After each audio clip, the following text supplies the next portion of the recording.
Shalom. I am Rabbi Miriam Spitzer, and this sermon was given on Parashat Shemot, December 25th, 5782. It's called Passing the Burning Bush Test. It was a hot, sunny day. It was always a hot, sunny day in Midian, and the shepherd was half dozing as he watched his flock graze among the rocks. Suddenly he noticed that one little lamb was running away. He got up to follow her. She climbed over boulders and through tiny paths until she finally got to a stream of water. "So that is what you were after," the shepherd said. "You were thirsty. Drink as much as you want." When God heard what Moshe said and saw how he picked up the tired lamb and carried her back to the flock on his shoulders, God said, "This is the leader that I need to shepherd my people of Israel from Egypt to Canaan. Moshe is the one." This midrash from Shemot Rabbah comes to explain why Moshe was chosen to lead the people of Israel. Moshe the shepherd showed that he had compassion, that he cared about the needs of the individual and the needs of the community, and that he would take care of his charges. He showed great leadership potential. So God decided to go forward with the divine plan, and not so long after that, a bush burned in the desert. The bush burned, but it was not consumed. It was another hot, sunny day, and Moshe was again out with his sheep. They were trekking through the desert looking for a rock patch with suitable plants growing out of it for the sheep and the goats to eat. Moshe had his shepherd's staff in one hand and his cell phone in his other hand. Out of the corner of his eye, he thought he saw something burning, but he was really involved in his screen, and goats cannot eat burning bushes, so he did not stop to check it out. "Rats," said the Holy Blessed One. "I thought Moshe was the one, but I must have been wrong. Back to the drawing board to find someone who will pay attention." No, that's not right. Let me try again. It was another hot, sunny day in Midian, and Moshe was again out with his sheep. They were trekking through the desert looking for a rock patch with suitable plants growing out of it for the sheep and the goats to eat.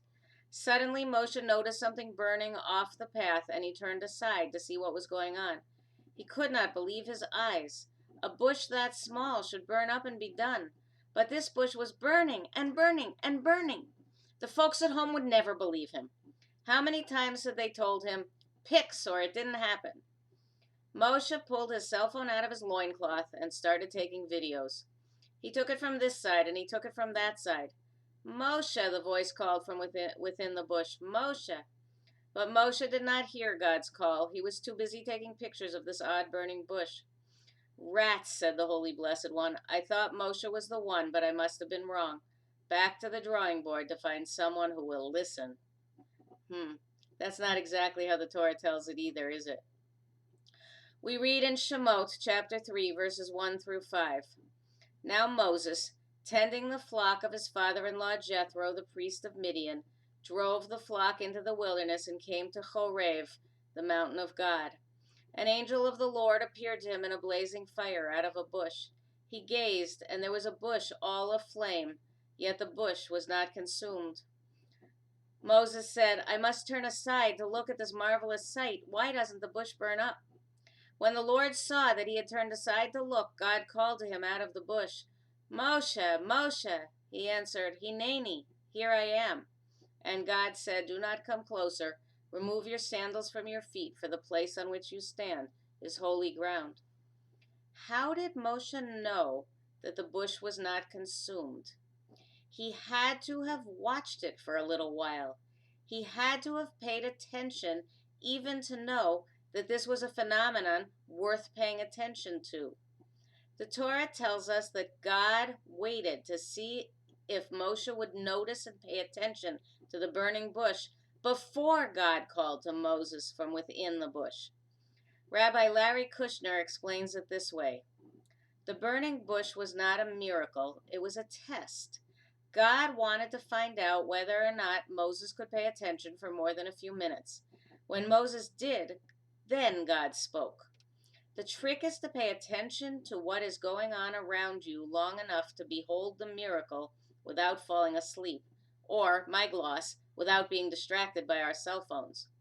There is another world right here within this one whenever we pay attention. The burning bush is not a miracle, it is a test. Is it a test that we would pass? Do we notice the miracles around us? Do we hear the calls? Do we pay attention? Do we take the time to check them out? I would like to offer 3 ways that we can train ourselves to pass the burning bush test. Number 1, be alert to the default tendency to see only what we expect to see and to hear only what we expect to hear, and rise beyond it. Some years ago, a couple of psychologists devised an experiment. People were shown 2 teams throwing a couple of basketballs around and were asked to count how many passes the team in white made.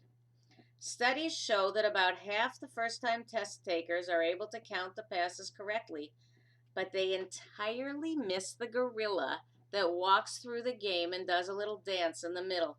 I will say that again. A gorilla, or sometimes it's a moonwalking bear, walks right through the basketball game, and fully half of the viewers are so busy counting the passes of the quickly moving team with the white shirts that they do not see the animal at all. Full confession, I tried it myself while writing this sermon. I did not bother counting the passes, and I just waited for the gorilla. And then at the end, I found that the version of the awareness test I was looking at switched up a few other things in the background as well, and I completely missed the changes because I was focusing on the gorilla, just as people who focus on the passes miss the gorilla. Actually, there's more, if I'm truly making a full confession. My daughter reminds me that this is not the first time I took the awareness test. I did it years ago in a museum when Leora was 10. She vividly remembers that not only did I not notice the gorilla, when we watched it a second time, I insisted that they switched videos on us and it wasn't the same one that I had watched the first time. I plead the fifth. You can Google the awareness test or the moonwalking bear or the invisible gorilla and you can try it too. Their point is that by focusing too hard on one thing, we miss other things. Sometimes this experiment is used to remind drivers to be alert for cyclists, but we can use it as well to enhance our religious perspective. If we only see what we expect to see, we will miss the miracles around us. If we only hear what we expect to hear, we will miss a great deal of import. We will not see the dancing gorilla or hear the cry for help. And that leads me to the second way we can learn to pass the burning bush test. Commit to making a real human connection every day. Talk to a stranger on the street. Call someone you have not spoken to in a long time and really listen to how they are doing. Write a letter or an email to someone special. Come to Morning Minion in person or on Zoom. FaceTime your grandchild. Seek out cries of joy and cries for help in person and on your cell phone and respond to them. The cell phone is a tremendous tool. Not only do we have access to more information in more formats than ever before, it also gives us new methods of connection, genuine quality of life improvements. Finally, there's a third way we can learn to pass the burning bush test. As valuable a tool as the cell phone is, leave it behind when you come to shul on Shabbat. Let's face it, our attention is different when the cell phone is not pulling at us. Maybe we want to push ourselves. Can we keep up with the cantor and the rabbi? Maybe we want to do the opposite. Just sit still and let the rhythm of the davening wash over us as we listen and breathe. Maybe our eye catches a comment in the sidebar we have not seen before and we want to reflect upon it. Maybe we want to focus on the social aspects of coming to shul. Even with masks, even with social distancing, we can connect to the person sitting over there. But can we connect if the person over there is engrossed in his or her cell phone? Leave the cell phone behind on Shabbat morning and notice how many burning bushes you see that you did not see before. Leave the cell phones behind. Better yet, turn the cell phones off for Shabbat altogether. Now there is a radical idea. Think about how we handle our phones. We all do it.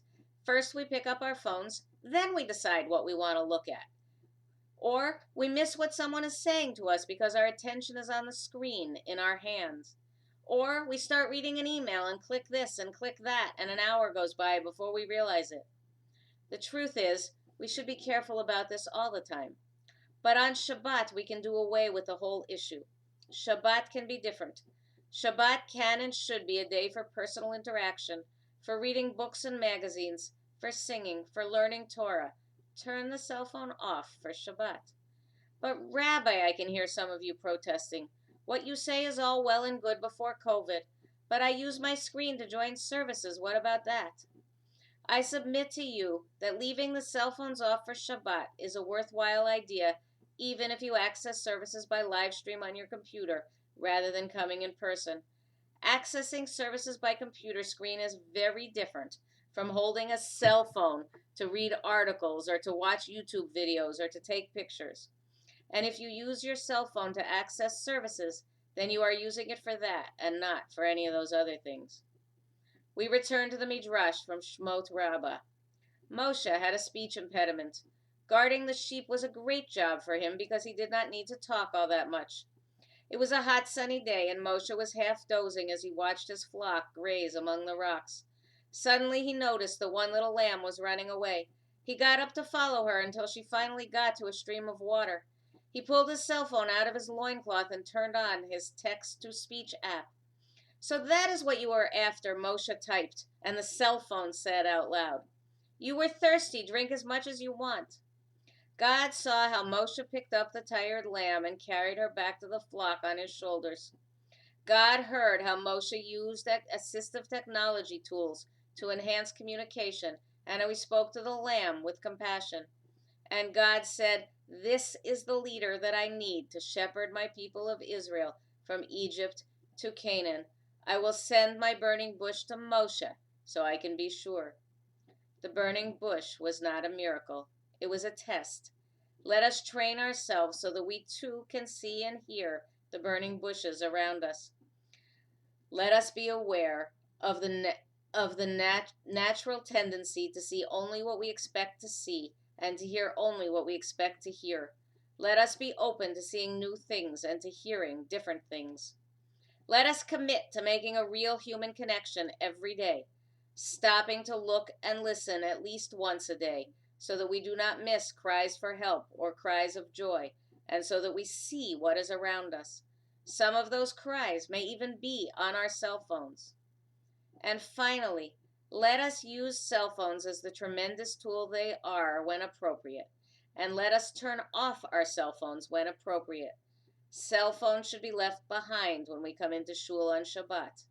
And let us even attempt to make Shabbat a no cell phone day. Amen.